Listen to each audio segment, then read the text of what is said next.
하나님 말씀 같이 봅니다. 오늘 우리에게 주신 말씀은 창세기 32장 1절에서 12절까지 말씀입니다.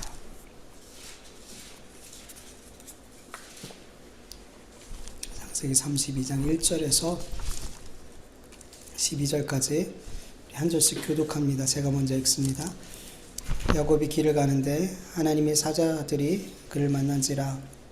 야곱이 그들을 볼 때 이르기를 이는 하나님의 군대라 하고 그 땅의 이름을 마하나임이라 하였더라. 야곱이 세일 땅 에돔들에 있는 형 에서에게로 자기보다 앞서 사자들을 보내며 그를 명령하여 이르되 너희는 내 주 에서에게 이같이 말하라.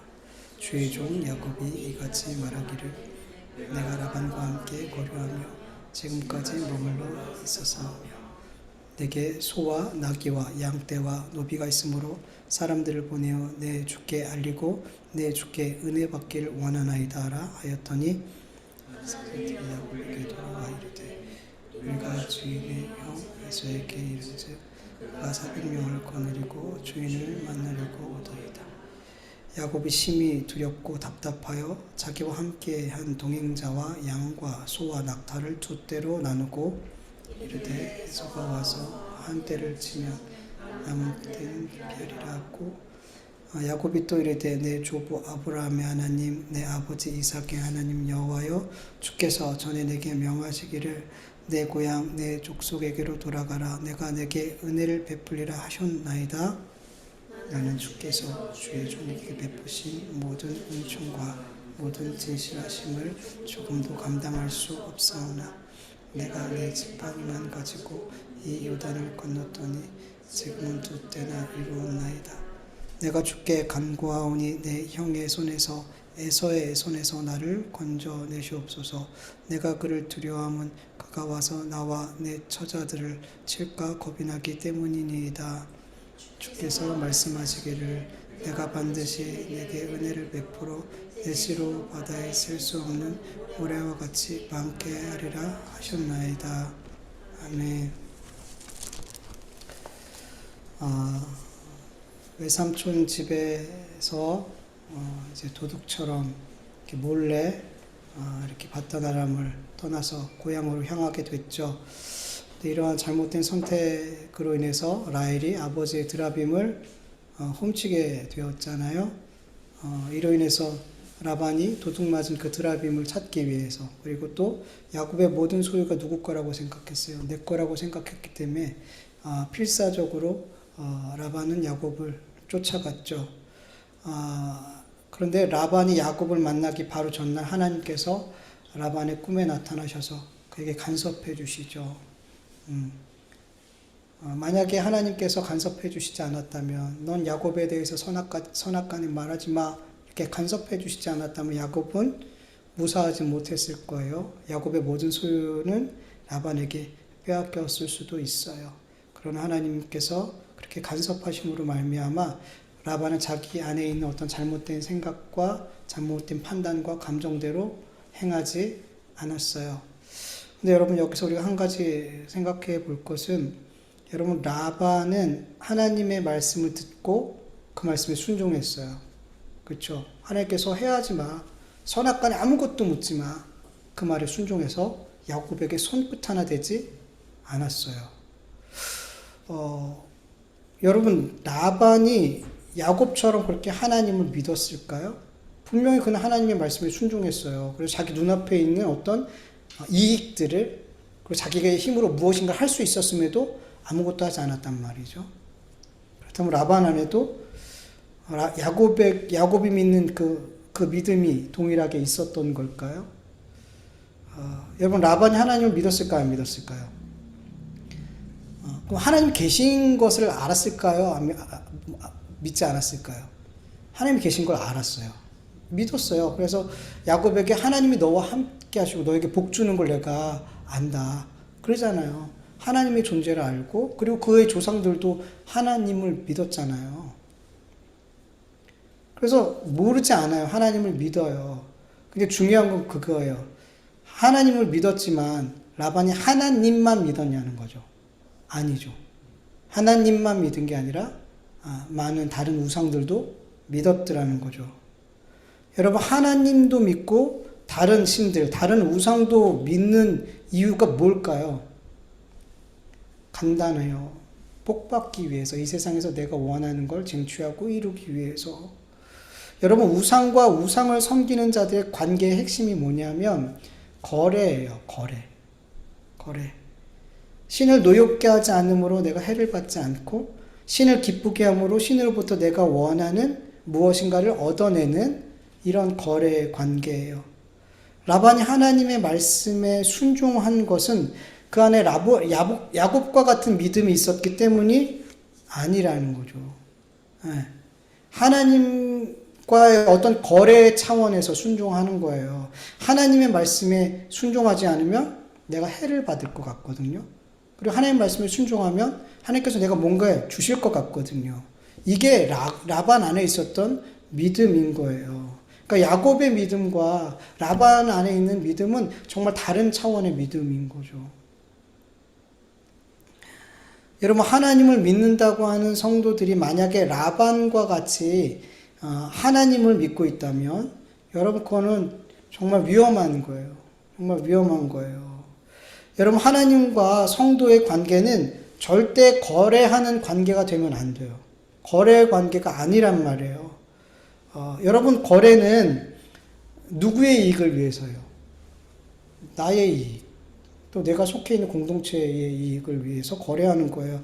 정상적인 사람이라면, 정상적인 거래 관계 안에서 상대방에게 막 이익을 주기 위해서 거래하는 사람은 거의 없을 거예요. 아주 드물겠죠. 어떤 목적이 있겠죠. 대부분 정상적인 거래는 나를 위한 거래란 말이죠. 여러분, 하나님과의 관계가 거래의 관계가 되면 하나님을 믿고 섬긴다라고 말하기가 어려워요. 하나님은 수단이 되는 거죠. 그게 곧 뭐냐면 하나님을 우상화하는 거예요. 하나님과 거래하는 순간 하나님은 나의 우상이 되는 거예요. 우상화시키는 거예요. 하나님을 우상화시킬 때 어떤 현상이 일어나요? 하나님이 나에게 이익을 주지 않아요. 내가 원하는 것을 주지 않아. 내 기도도 안 들어주는 것 같고, 내 사업도 잘 안 되는 것 같고, 예수 하나님 믿고 있는데 그렇게 기도해도 잘 안 되고, 사람을 만나도 참 이상한 사람들만 만나고, 나 하나님을 믿는다고 하는데 기도하는 것도 안 들어주고, 내 인생에 별로 이렇게 도움이 안 되는 것 같아. 하나님을 믿는데. 그럼 어떻게 해? 나는 하나님을 위해서 열심히 헌금도 드리고, 예배도 드리고, 기도도 하고, 나는 하나님 앞에 막 열심히 뭔가를 하고 있는 것 같은데, 내 삶에 하나님께서 나한테 뭔가 열심히 해주는 것 같지가 않아. 그럼 어떻게 되냐면 하나님과의 거래의 관계를 맺고 있는 사람은 하나님과의 그 관계가 아주 하찮은 관계로 여겨져요. 하나님과의 나의 관계가 별로 중요하지가 않아. 여러분도 그렇잖아요. 사람들과 관계할 때 나에게 유익을 주는 사람과의 관계는 어때요? 되게 소중하죠. 근데 나한테 아무 유익이 이 사람과 만나면 괜히 허탈해. 시간만 아깝고 돈만 아깝고 그래. 그럼 어때요? 그 사람과의 관계가 되게 가치가 낮아지죠. 시간이 아까워지고 그 사람 위해서 돈 쓰는 것도 아깝고 그냥 다 아까운 거죠. 그러니까 그런 너무 소원한 관계가 돼버리는 거죠. 그리고 심한 경우에는 너무 쉽게 다른 종교로 갈아타 버리는 거예요. 너무 쉽게 다른 신을 믿게 돼버리는 거죠. 때로는 다른 종교로 가지 않아도 점을 치거나 구슬 하거나 로또 한 장 사면서 기도해. 하나님. 그러니까 어떻게 돼요? 그러니까 건강하게 신앙생활을 못 하더라는 거예요.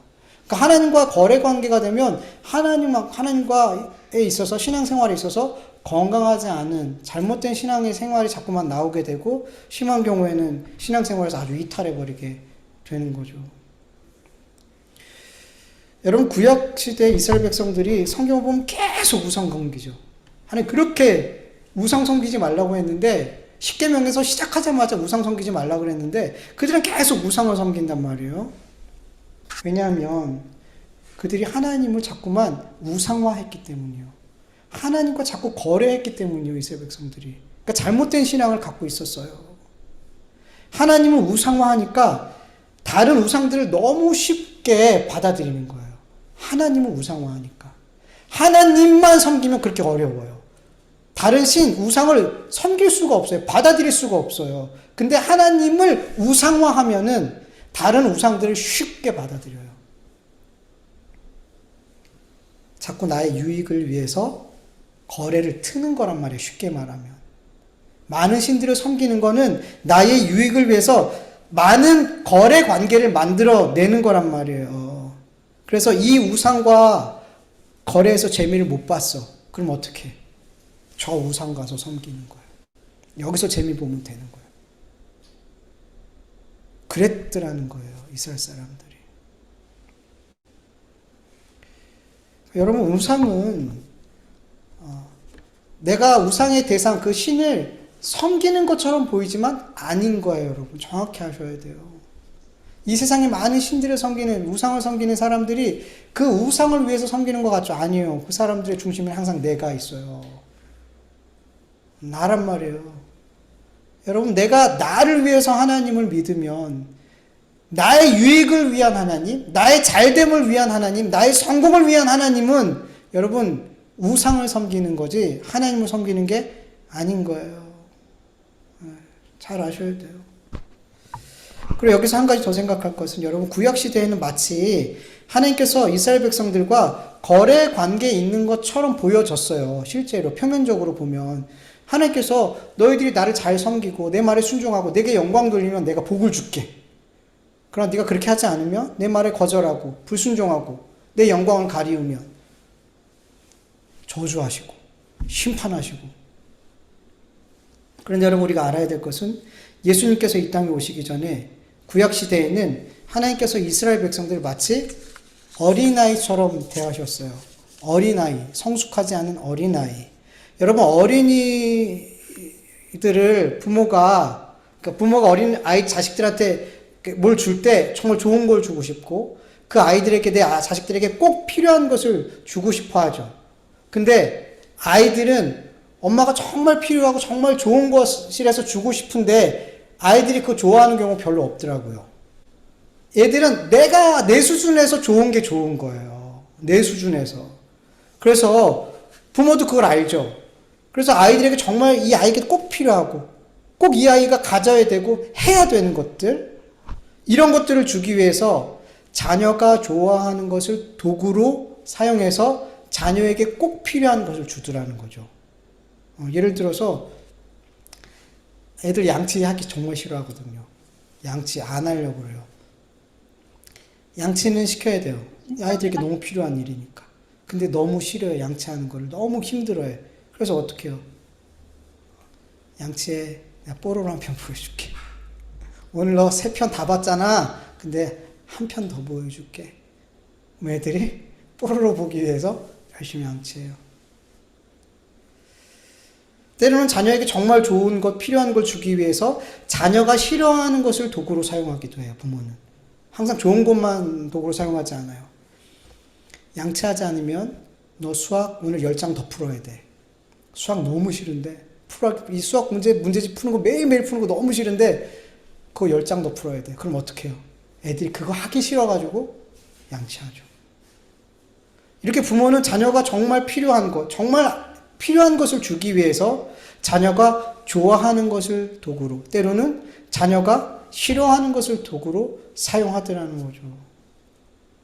그러나 자녀가 장성했음에도 불구하고 부모가 이런 방법을 쓰는 경우는 없어요. 제가 이제 중3 된 예준이한테 야, 양치하면 내가 게임 30분 더 시켜줄게. 너 양치 안 하면 내가 게임 1시간 줄인다. 뭐 이렇게 협박하고 이러지 않죠. 이미 예준이는 자기가 양치를 하는 것이 자기에게 좋은 것을 알아요. 안 그러면 있었고 자기만 고생하고 알아요. 자기한테 유익한 걸 알아요. 그래서 제가 그거를 더 이상 얘기할 필요가 없어요. 확인만 하면 돼요. 양치했니? 확인만 하면 되는 거죠. 자녀가 장성할수록 부모는 그러니까 거꾸로 얘기해요.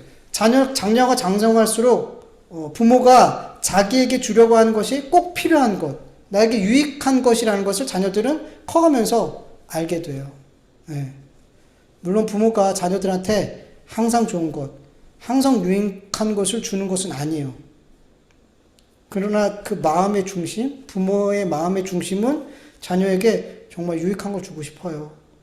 필요한 걸 주고 싶어요. 그게 부모 마음이에요. 그거는 바뀌지 않아요. 물론 모든 부모가 그런 건 아니겠죠. 여전히 성숙하지 못한 부모가 여전히 나를 위해서 자녀에게 뭘 시키고 뭘 하게 하는 경우도 적지 않겠죠. 그러나 대부분의 부모의 마음은 정말 자녀를 위해서 자녀에게 필요하기 때문에 그러는 거죠. 그래서 자기를 사랑함으로 자기에게 좋은 것을 주려는 그 부모의 마음을 아는 철든 자녀들은 부모의 말을 잔소리로 듣기보다 사랑으로 듣죠. 엄마가 그래 나에게 좋은, 나에게 유익한 것, 나에게 필요한 말씀을 하는 거지 라고 생각하고 순종하려고 노력을 해요. 철든 자식들은. 근데 여러분, 우리 하나님 아버지는 완전하신 분이에요. 자녀에게 있어서 필요한 것, 반드시 필요한 건 뭔지 알아요. 그리고 자녀에게 반드시 유익이 되는 게 뭔지 아세요. 그리고 그걸 주세요.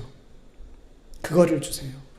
그래서 장성한 그리스도인들은 이것을 믿음으로 말미암아 하나님의 말씀에 순종하는 거예요. 하나님의 말씀에 순종하지 않으면 벌을 받을까 봐 두려워서 순종하는 게 아니라는 거죠.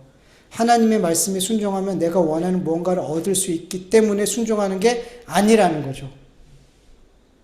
나를 향하신 하나님의 그 사랑이 어떠한지 예수님의 십자가를 통해서 너무나 분명하게 알고 믿었어요. 나를 향하신 하나님의 뜻과 계획이 언제나 선하심을 우리가 알고 믿었어요.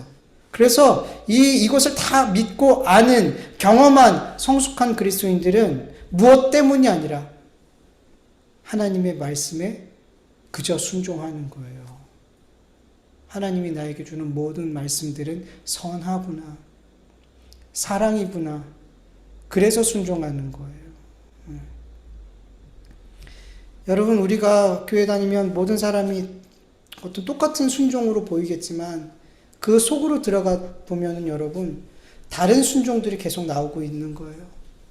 어떤 사람 정말 그 주님의 사랑과 은혜와 그 구원에 감격해서 그 주님의 사랑이 너무나 귀하고 놀라워서 내가 주님을 위해서 살지 않으면, 그 말씀에 순종하지 않으면 너무 내 마음이 괴로운 거야. 어떻게든 주님을 기쁘시게 하고 싶어. 그런 마음에서 순종하는 성숙한 그리스도인들이 있고, 어떤 사람은 어린아이처럼 이거 하면은 하나님 뭘 줄 것 같아. 이거 하지 않으면 하나님 앞에 혼날 것 같아. 그러니까 마치 그런 어린아이 같은 마음으로, 때로 어떤 사람은 하나님과 거래하는 마음으로 이렇게 순종을 하게 돼요. 여러분, 우린 돌아봐야 돼요. 내가 하나님 앞에 어떤 마음으로 순종하고 있는지. 아마 많은 분들이 어린아이 같은 마음으로 순종하는 경우가 많을 거예요. 그러니까 이건 좋은 의미의 어린아이가 아니라 이거 안 하면 하나님 앞에 혼날 것 같으니까 순종하고, 나한테 불이익을 줄 것 같으니까 순종하고, 이걸 하면 하나님께서 나에게, 이 말씀에 순종하면 나에게 뭔가를 내가 원하는 걸 줄 것 같은, 사탕이라도 하나 줄 것 같은 그런 마음으로 순종하는 그런 경우들이 저는 많다라고 생각이 돼요. 여러분, 우리는 자꾸만 성숙한 그리스도인으로 나아가야 돼요. 어린아이 같은 신앙에 머물러 있으면 안 돼요. 당연히 거래하는 신앙은 말도 안 되죠. 그건 정말 큰일 날 일이에요. 계속해서 우리의 순종을 보면서, 내가 어떤 마음으로 순종하는지를 보면서 내 영적인 상태, 내 신앙의 상태가 어떠한지를 계속 확인해야 되는 거예요. 계속 우리는 성숙함으로 나아가야 돼요. 하나님의 간섭하심으로 야곱은 라반으로부터 아무런 해를 받지 않고 무사히 고향을 향할 수 있게 됐어요. 오늘 본문 1절을 보니까 야곱은 길을 가는데 하나님의 사자들을 만나게 돼요. 여기서 만나다라는 히브리어 단어의 뜻은 도달하다, 도착하다, 이르다, 이런 의미예요. 그러니까 즉 야곱이 길을 가다가 우연히 하나님의 천사들을 만난 게 아니라 하나님께서 천사들을 야곱에게로 보내셨어요. 그래서 천사들이 거기에 도착한 거예요. 그러니까 우연히 만난 게 아니라 하나님이 천사들을 야곱에게 보내셨다라는 의미죠. 그리고 2절을 보면은 하나님께서 천사들을 얼마나 많이 보냈는지 알 수 있어요. 야곱은 천사들을 보면서 하나님의 군대 이렇게 표현해요. 그리고 그 땅의 이름을 마하나임이라고 이렇게 지었어요. 이런 마하나임이라는 뜻은 뭐냐면 두 진영, 두 군대라는 뜻이에요. 하나님께 보내심을 받은 그 천사들이 얼마나 많았는지 두 진영을 이루고 있었어요. 두 군대가 될 만큼 많았더라는 거죠. 그 숫자는 정확히 모르겠지만 하나님께서는 너무나 많은 천사들을 그렇게 영의 눈을 뜨게 하셔서 보게 하셨어요. 여러분, 하나님께서 왜 이렇게 많은 천사들을 야곱에게 보내주신 걸까요? 여러분, 야곱이 20년 전 이삭의 집을 떠나 바단 아람으로 갈 때 잠을 자다가 하나님을 만났죠. 꿈에서 사닥다리가 놓여있고 그 사닥다리로 천사가 오르락 내리락 하는 그 모습을 보고 하나님의 음성을 들었어요. 내가 너와 함께 있어 내가 어디로 가든지 너를 지키며 너를 이끌어 이 땅으로 돌아오게 할지라 내가 내게 허락한 것을 다 이루기까지 너를 떠나지 아니하리라 하신지라. 이렇게 약속의 말씀도 주셨어요. 하나님께서는 야곱이 바단 아람으로 떠날 때, 그리고 야곱이 라반에서 20년 동안 머물 때 하나님께서는 그가 어디로 가든지 정말로 함께 하셨어요. 그를 버리지 않으셨어요. 라반이 깨달을 정도로 하나님이 너와 함께 하신다. 너에게 복을 주신다. 라반의 눈에도 보일 정도로 하나님이 야곱과 함께 하셨어요. 그리고 지금 이제 이삭의 집으로, 아버지 집으로 돌아가는 그 걸음도 하나님께서 보호하시고 지키시고 함께 하심을 그 많은 천사들을 통해서 확인시켜 주신 거예요. 그런데 여러분, 하나님은 왜 이렇게 많은 천사를 보냈을까요? 한 명만 보내도 되지 않을까요? 여러분, 열왕기하 19장을 보면 남유다가 이제 아수르의 침공을 받아요. 18만 5천 명이라는 대군이 와서 성을 에워싸고 그런 어려운 상황에 있었어요. 그래서 히스기야가 하나님께 기도를 드리죠. 그래서 어떤 일이 일어나요? 열왕기하 19장 35절에 보면 이 밤에 여호와의 사자가 나와서 아수르 진영에서 군사 18만 5천 명을 친지라 아침에 일찍이 일어나 보니 다 송장이 되었더라. 아멘. 여러분, 천사 한 명만 보내도 이런 엄청난 능력과 힘이 있더라는 거죠. 근데 야곱에게 천사 한 명만 붙여줘도 괜찮을 것 같은데 군대를 보내주셨어요. 부럽죠. 나에게도 천사 군대를 보내주시면 좋을 텐데. 부러울 일 아니에요, 여러분. 왜 부러울 일이 아니냐면 앞으로 야곱이 가야 할 길이 그만큼 영적 씨름이 크다는 거예요. 영적 대적이 많다라는 거예요. 실제로 야곱이 아버지 집까지 순탄하게 가지 않았어요. 되게 위험한 순간들, 또 큰 고통의 순간들이 있었단 말이죠. 여러분, 하나님께서는 우리가 하나님의 말씀에 순종하는 삶을 살 때 우리의 삶에 어떤 위험한 순간들과 고난과 고통의 시간들과 여러 문제들이 임하게 될지 하나님은 아세요. 왜냐하면 하나님의 말씀에 순종하는 길을 갈 때 누가 항상 대적해요? 마귀가, 사단이, 귀신이, 그 영적 존재들이 우리를 반드시 공격한단 말이죠. 그 순종의 길을 가게 될 때. 그런데 감사한 것은 하나님께서 다 아시고 앞서서 우리에게 천군 천사를 보내시고 보호하시고 지켜주심을 여러분 믿으시길 축원합니다. 여러분, 우리가 하나님의 말씀에 순종해 걸어갈 때 분명 영적인 씨름이 있어요. 그런데 우리 눈에는 보여요, 안 보여요? 안 보이죠. 마귀가, 귀신들이 우리가 순종의 길을 가는데 막 거기서 막 눈에 보이게 역사하는 건 아니란 말이에요. 근데 어떻게 역사해요? 여러 상황들로, 여러 사람들로, 때로는 우리의 생각과 감정으로 우리 안에 역사한단 말이에요. 우리를 공격한단 말이에요. 네.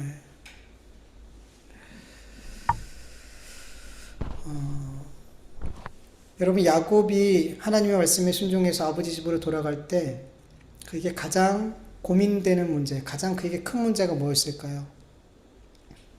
형 에서. 이 문제만 넘어가면 괜찮을 것 같은 거예요. 야곱의 생각에. 이 문제만 통과하면 괜찮을 것 같다. 물론 계속 문제가 있었어요. 이보다 더 큰 문제들이 있었어요. 근데 야곱에게 있어서는 지금은 이 문제만 통과하면 끝이라고 생각을 했던 것 같아요. 그래서 이 문제를 가장 먼저 해결하려고 그래요. 그래서 종들을 에서한테 보내요. 에돔 들에 있는 에서한테 보내요. 그리고 이렇게 말을 하게 해요. 본문 4절 5절을 보면, 세 번역으로 보면, 너희는 나의 형님 에서에게 가서 이렇게 전하여라.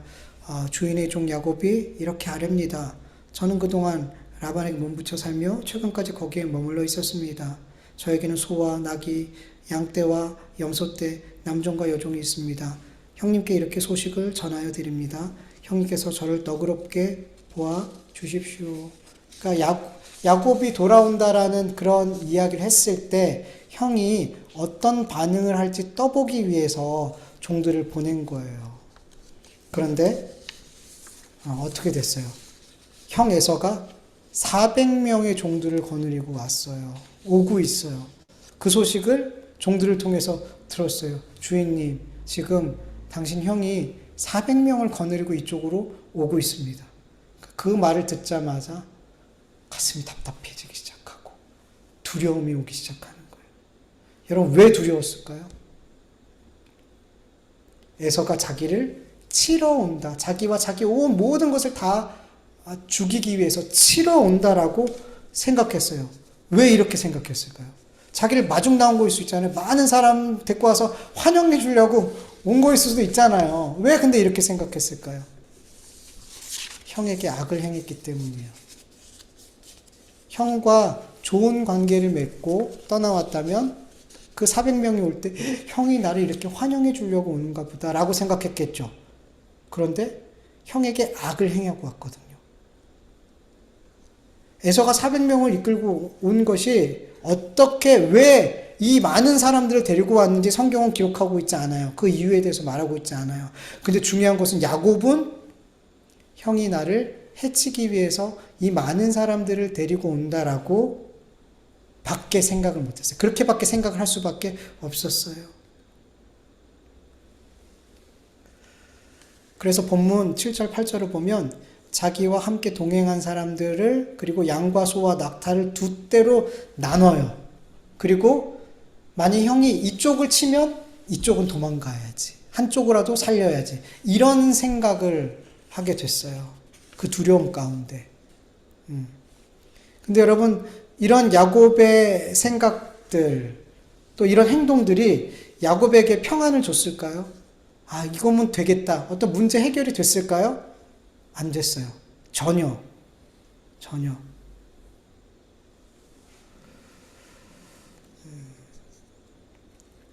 근데 여러분, 우리가 방금 본 것처럼 야곱이 형이 온다는 소식을 듣기 전에 누굴 봤어요?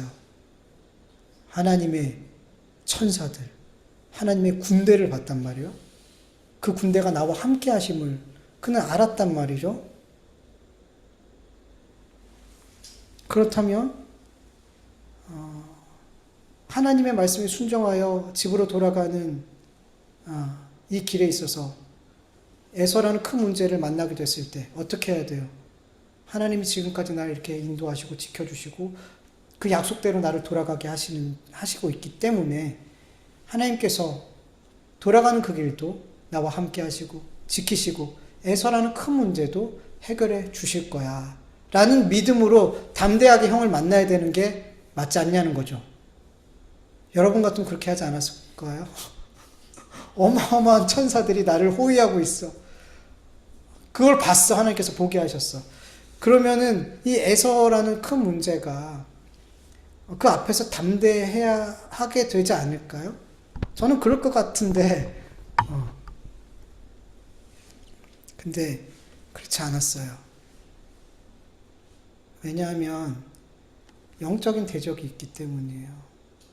영적인 대적이 있기 때문이에요. 여러분, 하나님의 말씀에 순종하는 삶을 살 때 영적 대적자들이 정말 자주 우리에게 사용하는, 우리를 공격하기 위해서 사용하는 공격 방식이 뭐냐 하면 두려움이죠. 두려움. 우리가 만나게 된 어떤 문제를 우리가 두려워해야 할 이유를 자꾸만 우리에게 줘요. 자꾸만 그 문제가 나한테 왜 두려운지 자꾸 생각하게 해요.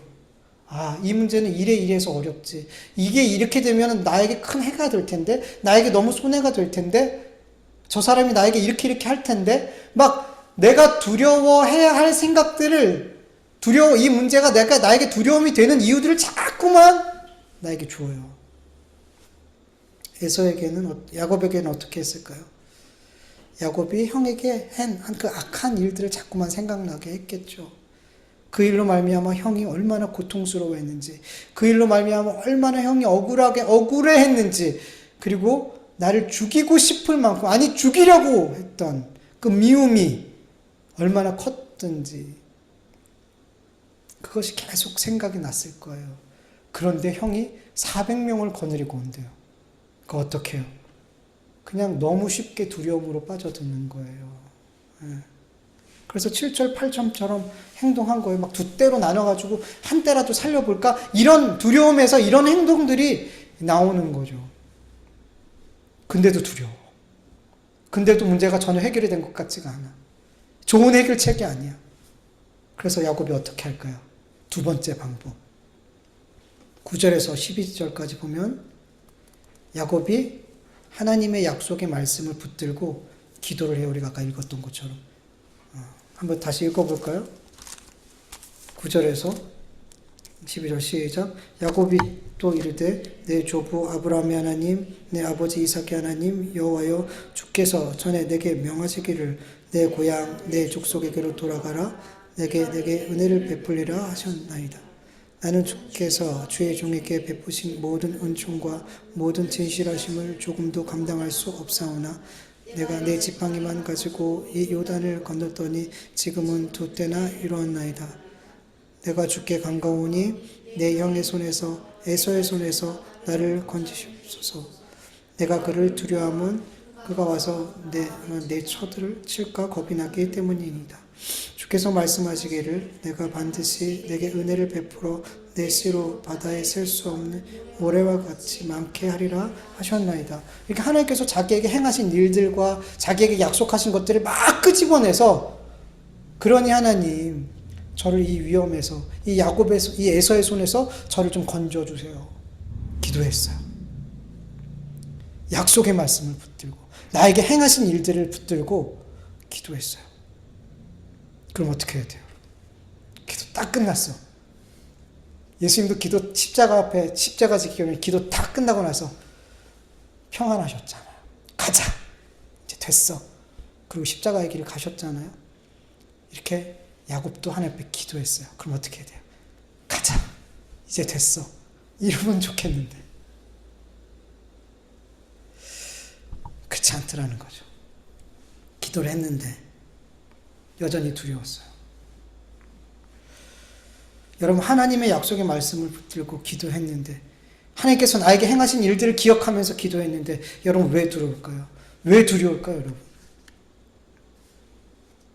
여러분, 믿음의 기도, 하나님을 향한 온전한 믿음의 기도가 아니기 때문이에요.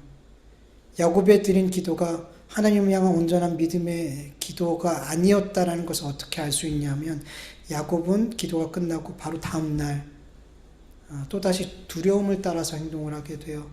우리가 읽지 않았지만 그 다음 절부터 13절부터 20절을 보면은 야곱이 자기 소유 가운데서 에서에게 드릴 예물을 이렇게 준비해요. 그리고 한 번에 드리는 게 아니라 종들에게 세 때로 나눠가지고 한 때씩 보내요. 종들에게. 그렇게 세 번에 걸쳐서 야곱에게 에서에게 예물을 이렇게 드리게 돼요. 왜 이렇게 했을까요? 형의 감정을 나를 증오하고 미워하고 원한을 품고 있는 그 형의 마음을 조금이라도 풀고 대면하면 이 예물 그렇잖아요. 누군가에게 예물을 받으면 기분 좋잖아요. 많으면 많을수록 좋잖아요. 용서가 안 돼도 이게 좀 괜찮아 그러면 마음이 누그러지잖아요. 그런 인간적인 생각을 가지고 뇌물을 3번이나 나눠서 참 지혜로워요. 그렇게 3번에 걸쳐서 예물을 줬어요. 그리고 형의 마음을 좀 누그러뜨린 다음에 만나면 형이 나를 좀 받아주지 않을까? 나를 용서하지 않을까? 그렇게 생각했어요. 그리고 그렇게 했어요. 야곱은 계속해서 기도를 했음에도 불구하고 자기의 지혜, 자기의 힘, 자기의 가진 것 이런 것들로 이 두려운 문제들을 해결하려고 했어요. 이 두려움을 극복해 보려고 했어요. 여러분, 야곱이 진짜 하나님을 굳게 믿고 온전한 마음으로 기도했다면 즉시로 자기의 방법을 쓰면 안 되죠. 그렇잖아요. 기도했으면 뭐 해야 돼요? 하나님의 방법을 기다리고 하나님의 방법대로 순종해야죠. 하나님께서 그냥 가, 괜찮아. 그럼 그냥 가면 되는 거예요. 그냥 형 만나면 되는 거예요. 근데 야곱은 기도하고 바로 다음날 자기의 생각과 계획대로 일을 추진하게 돼요. 그 두려움을 자기의 방식대로 자기가 가지고 있는 것들로 해결하려 했더라는 거죠. 즉 야곱은 온전히 하나님께 맡기고 온전히 믿음으로 드린 기도가 아니었다라는 게 여기서 확인이 되는 거예요. 아무리 멋진 기도고 아무리 말씀을 붙들고 아무리 나에게 행하신 일들을 갖고 막 이렇게 멋지게 기도하면 뭐예요? 믿음으로 기도해야죠. 믿음으로 기도해야죠. 여러분 야고보서 1장 5절에서 8절을 보면 너희 중에 누구든지 지혜가 부족하거든 모든 사람에게 후히 주시고 꾸짖지 아니하신 하나님께 구하라. 그리하면 하나님께서 주시리라. 오직 믿음으로 구하고 조금도 의심하지 말라. 의심하는 자는 마치 바람에 밀려 요동하는 바닷물결 같으니 이런 사람은 무엇이든지 죽기 얻기를 생각하지 마라. 두 마음을 품어 모든 일에 정함이 없는 자로다. 아멘. 여러분 우리가 의심하는 마음으로 정함이 없는 마음으로 하나님께 기도하면 하나님께서는 너가 기도한 거 얻을 생각하지 마 이렇게 얘기하죠. 우리가 많은 경우 많은 그리스도인들이 그래요. 하나님께 기도해요. 근데 한쪽 마음에 뭐예요? 하나님이 정말 이 기도 들어주실까? 계속 뭘 붙들고 있어요. 기도라는 걸 붙들고 있으면서 다른 한 손으로는 의심의 팔을 붙들고 가고 있어요. 한 손에는 예수님께 하나님의 손을, 한 손에는 의심을.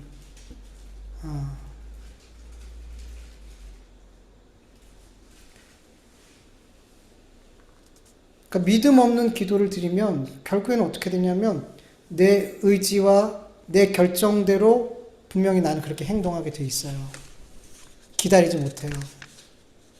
내가 기다리지 못하고 기도했음에도 불구하고 기다리지 못하고 내가 원하는 방법대로 어떤 일을 하게 되면 내가 원하는 내 힘으로 할 수 있는 어떤 무엇인 그 문제들을 내 힘으로 해결해내려고 그렇게 행동하게 된다면 우리가 앞에 드린 그 기도는 어떤 기도예요?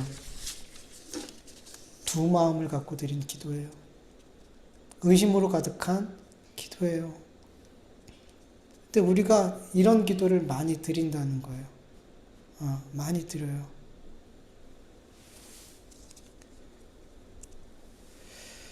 여러분 하나님께서는 하나님의 말씀에 순종하여 아버지 집으로 돌아가는 야곱에게 내가 너와 함께 내가 너를 보호해 줄 거야. 내가 너를 지켜줄 거야. 그것을 확인시켜 주기 위해서 천사들까지 보내주셨어요. 그럼에도 야곱은 당장 현실의 문제 앞에 하나님께서 나와 함께 하시고 보호하시고 지켜주심에 대해서 의심하게 되는 거죠. 현실의 문제가 너무 크니까 또 거기에 굴복하게 되고 두렵게 되는 거죠.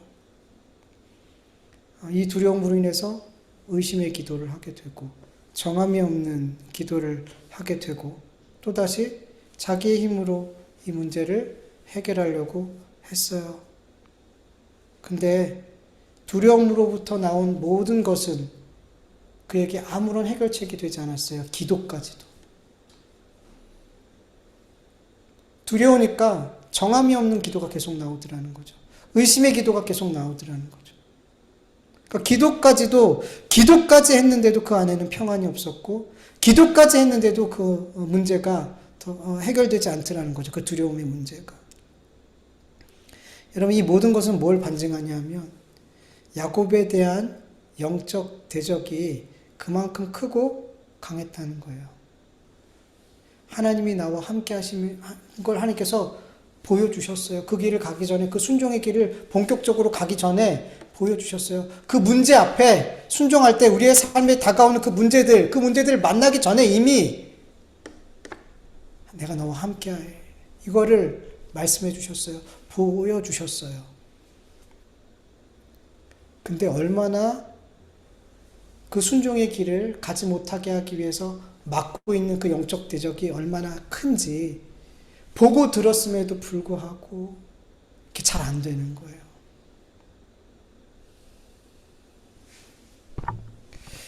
야곱은 절대 이 크고 강한 영적 대적을 이길 수 없어요. 그는 감당할 수 없어요.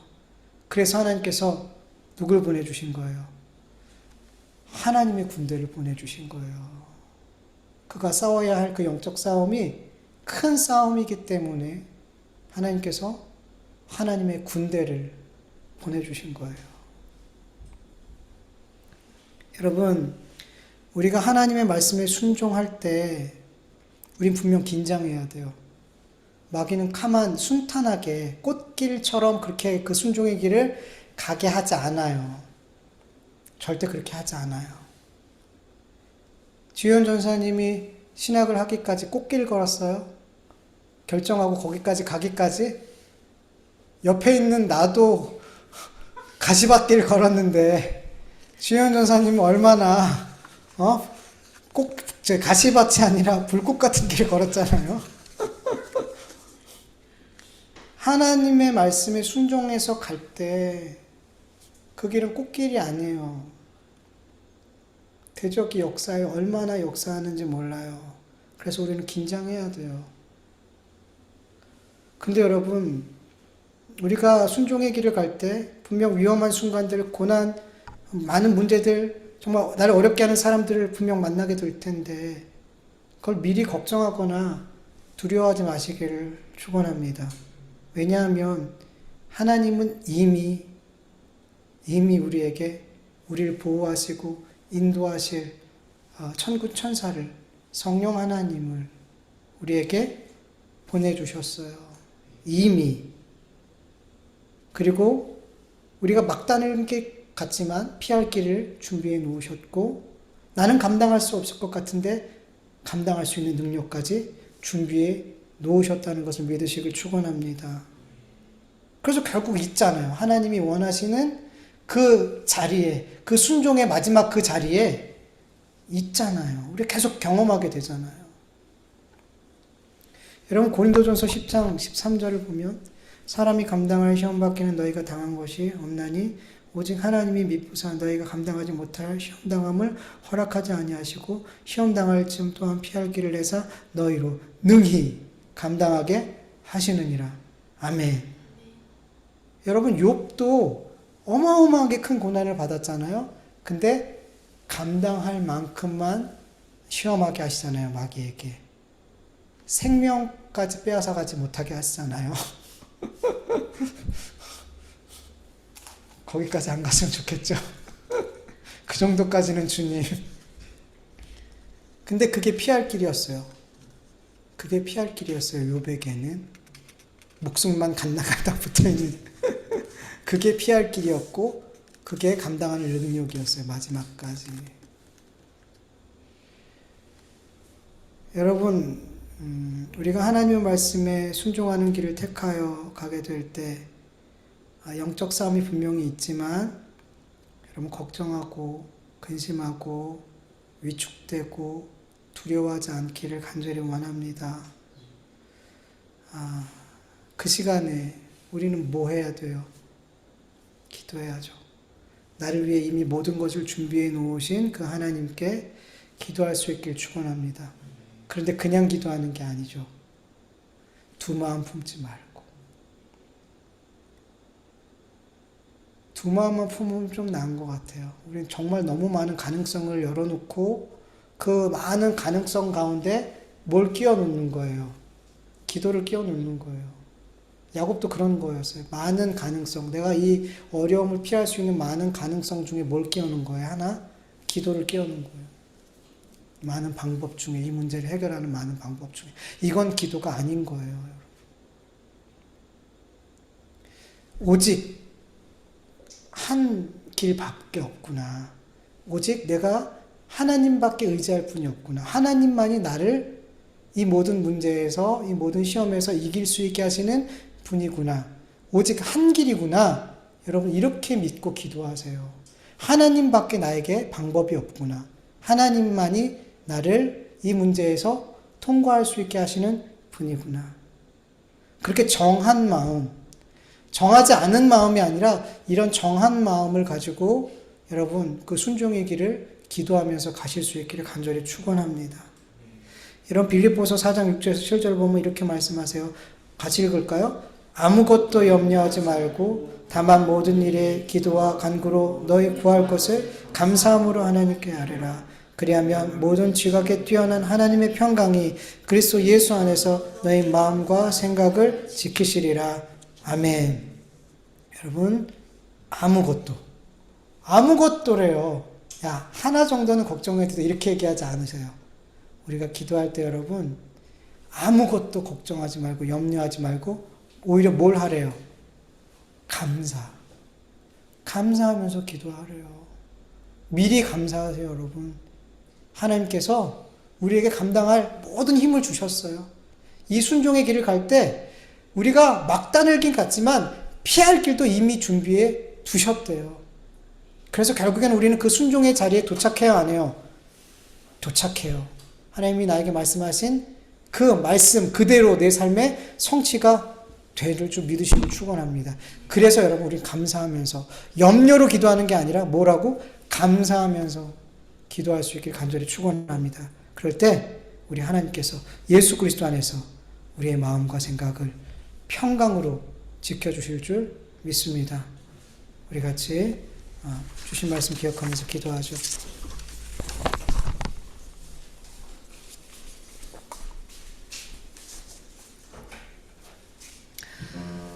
하나님 감사합니다. 오늘도 이렇게 하나님 앞에 기도드리고 찬송을 드리고 또 주의 말씀을 듣고 또 우리의 마음에 하나님을 다시금 붙들 수 있는, 다시 하나님을 의지할 수 있는, 다시 믿음으로 기도할 수 있고 믿음으로 걸어갈 수 있는 그런 마음들을 우리에게 허락하여 주셔서 너무나 감사드립니다. 하나님, 우리가 주님의 말씀에 순종하는 삶이 정답이라는 것을 알고 있습니다. 그래서 눈앞에 보이는 그 현실의 문제를 뛰어넘어 믿음으로 살려는 그런 결정들을 우리가 자꾸만 하게 됩니다. 그러나 하나님, 우리가 믿음으로 갈 때, 순종의 길을 갈 때 하나님, 악한 마귀가 그냥 꽃길처럼 평안하게 그 길을 가지 않게 합니다. 끊임없이 우리를 공격합니다. 사람으로 공격하고 어려운 환경으로, 다른 생각지도 않은 문제로, 또 내 감정과 생각에 자꾸만 부정적이고 두려운 마음을 주고 여러 모양으로 우리를 공격해서 이 순종하는 마음을 꺾게 만들고 이 순종의 길을 다시금 돌이켜 불순종의 길로 다시금 우리를 가게 만들려고 합니다. 하나님, 그러나 주님께서는 우리가 이미 순종의 길을 갈 때 이미 우리가 감당할 수 있는 능력을 우리에게 부어주시고 피할 길도 예비해 주셨음을 우리가 믿습니다. 이미 천군 천사 보내셔서 우리를 지키고 계시고 성령을 통해서 우리에게 능력을 주고 계심을 우리가 믿게 하여 주시옵소서. 그래서 하나님, 우리가 두려운 마음, 걱정되는 마음들, 염려되는 마음들이 있을 때 아버지는 기도하면서 의심의 손을 잡고 같이 가는 것이 아니라 아버지, 기도할 때 모든 의심의 손을 놓게 하여 주시옵소서. 아버지는 정한 마음을 갖고 오직 주님만이 답이요 주님을 믿는 길이 옳은 길이요 이 길밖에 없음을 아버지 믿고 정한 마음으로 아버지 기도하며 그렇게 아버지 이 순종의 길을 걸어갈 수 있도록 도와주시옵소서. 그럴 때 악한 역사들이 마귀의 공격이 한 길로 왔다가 7길로 도망가게 하여 주시옵시고 결국에 우리에게 주께서 말씀하신 그 말씀대로 순종하여 하나님의 뜻이 내 삶에 온전히 성취되어서 하나님께 영광 돌릴 수 있도록 은혜 베풀어 주시옵소서. 감사드리오며 예수님의 이름으로 기도드립니다. 아멘. 하나님 감사합니다. 오늘도 우리가 이렇게 예배 자리에서 또 각 처소에서 또 하나님께 예배할 수 있도록 은혜 베풀어 주심도 너무나 감사합니다. 하나님, 하나님께 예배할 수 있음이 얼마나 감사한 일인지 하나님께 기도할 수 있고 하나님께 그 이름을 그 영광을 찬송할 수 있는 게 얼마나 복된 일이고 영광스러운 일인지 우리가 꼭 믿게 하여 주시옵소서. 그래서 이 예배 드리는 순간순간이 너무나 귀하고 너무나 감사하며 그 감사하고 귀한 마음으로 늘 하나님 앞에 예배 드릴 수 있는 우리 모두가 되어줄 수 있도록 도와주시옵소서. 주님, 오늘도 주님의 말씀을 들었습니다. 하나님, 우리가 주님의 말씀에 순종하는 것이 가장 좋은 삶, 가장 복된 삶이라는 것을 믿습니다. 그래서 우리의 삶에 주시는 그 하나님의 말씀들을 우리가 순종하려고 노력하고 애씁니다. 하나님, 그런데 우리가 그 순종의 길을 가려고 할 때마다 악한 영들이 우리를 대적하고 우리를 공격합니다. 그래서 걱정이 되고 두렵고 때로는 이 순종의 길을 가기가 너무나 싫고 포기하고 싶은 마음도 듭니다. 그러나 하나님, 하나님께서는 우리에게 이미 이 모든 순종의 길을 끝까지 갈 수 있는 힘을 예비해 두셨고 때론 피할 길도 준비해 두셨음을 믿게 하여 주시옵소서. 그래서 걱정과 근심이 아닌 감사함으로 주님께 우리의 모든 것을 아뢰을 때 주님만이 주실 수 있는 평강으로 우리를 인도해 주셔서 그 평강의 마음으로 끝까지 순종할 수 있는 은혜를 주시옵소서. 우리가 믿음으로 기도하고 오직 정한 마음으로 주님을 의지할 때 마귀가 한 길로 왔다가 7길로 도망가게 될 줄 믿습니다. 그런 영적인 능력과 권세를 우리에게 주셨사오니 우리가 마귀를 능히 이길 수 있도록 그 이기는 삶을 살 수 있도록 늘 주님 도와주시옵소서. 감사하며 예수님의 이름으로 기도드립니다. 아멘. 주님 가르쳐주신 기도로 예배 마치겠습니다. 하늘에 계신 우리 아버지여, 이름이 거룩히 여김을 받으시오며 나라의 마옵시오며 뜻이 하늘에서 이루어진 것 같이 땅에서도 이루어지이다. 오늘날 우리에게 일용할 양식을 주옵시고 우리가 우리에게 죄진 자를 사하여 준 것 같이 우리 죄를 사하여 주옵시고 우리를 시험에 들게 하지 마옵시고 다만 악에서 구하옵소서. 대개 나라와 권세와 영광이 아버지께 영원히 있사옵나이다. 아멘.